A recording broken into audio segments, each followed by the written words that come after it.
raped you is trying to kill you? No. But, Laura, you just said that. No, I didn't. Yes, you said he was back in your life and you were afraid you were going to be killed. Joanne, please. Oh, honey, I'm sorry. It's just you scared me so. I didn't mean it to sound that way. Okay, look, we'll just both calm down and we'll sit, we'll talk about this quietly. I can't. Oh, sure you can. Laura, we've been through too much for us not to be able to talk things out together. Joanne, this is something that I have to deal with on my own, so please, let's just forget that I said anything. When you're in this kind of shape, I can't forget that. You have got to. And you have got to talk to somebody. Laura, you're going to just flip out. I can handle it. Oh, sure you can. And you're just doing beautifully, aren't you? Okay, Laura, if you won't talk to me about it, will you please discuss it with Scotty? I can't go to Scotty with this. Then to your mother. I can't go to anybody with this, but it's not what you think it is. Okay, meaning what? I mean that it's not the man who raped me who's threatening me. But you are being threatened. Well, yes, but... By whom? It's more than just one person, Joanne.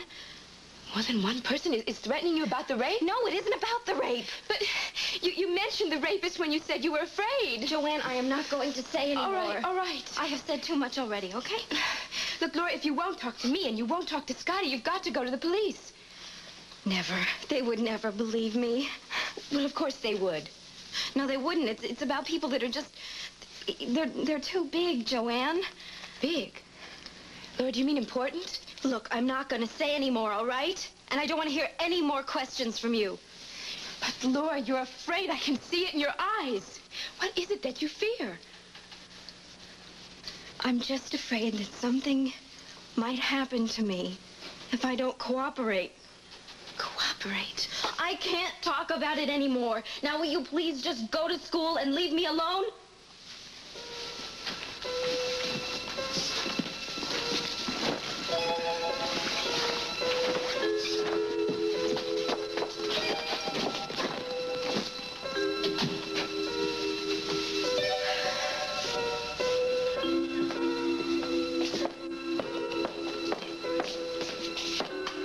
Joanne?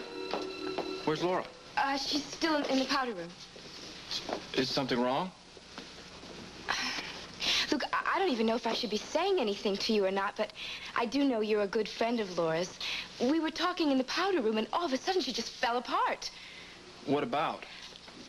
I don't know. It didn't make any sense to me. Well, she must have said something. She mentioned the man who raped her, and yet she said that's not what the problem's about. What problem? I don't know. It's all so confusing, but Luke, she's so afraid. Well, look, Joanne, if she doesn't want to talk about it, you should probably just forget it. No, she needs help. She has a husband for that. She said she can't talk to Scotty about it. Well, what do you want me to do? Well, you're a friend. I know she doesn't work here anymore, but I know you're always so concerned and interested in all your employees. I'll handle it. I'll talk to her. Good. That does make me feel better. Yeah, all right. You can just forget the whole thing, all right? I'll talk to her, and if I think Scotty needs to know anything about it, I'll talk to him myself. Okay. Thanks, Luke. Sure.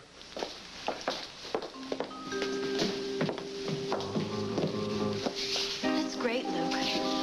That's all I need is to have you go to Scotty and tell him what a mess our lives are in. I'm trying to cut Laura off from living. You know, a woman does need the same space that a man does. But she wants to be at home. Laura wants what you want, and you want her to be home. Look. Front and center in that dream picture you have of the perfect little marriage. Look, Laura told me that all she cares about is me and our life together. She never wanted a career. I mean, she only took that job at the disco to help out financially until I passed my bar. Scotty, I know that, and that was wonderful of her. It really was. But very soon, you're going to be a lawyer. And now you get this big account with this Mr. Big Shot. Where's that going to leave her? Mr. Big? Is that what you call Frank Smith? I'm sorry. I guess I shouldn't have said that. I I don't know. I guess it's hard for me to fathom somebody that has the kind of money and the kind of clout that that man has. Listen, Bobby, whatever business Mr. Smith brings to our law firm has nothing to do with it. I want Laura out of that disco, and that is it. Period. You want her at home. That's right. Where you can protect her and where you can keep her safe. Scotty, that's okay. That's fine. But a thing like that can go too far. Bobby, look, I am not trying to be overprotective. I do want Laura to have a life of her own, too. You know, a woman cannot go on being the reflection of the man that she's married to. You've seen what happens to that kind of marriage. It doesn't work. The husband often outgrows the wife, and he ends up leaving her because she can't walk in his circles, and she can't talk his kind of language. And many times, it's the husband in the case who forced her into becoming that kind of a woman in the first place. You mean by wrapping her up in cotton? Exactly. I've seen that happen before. Oh, come on, let's get out of here.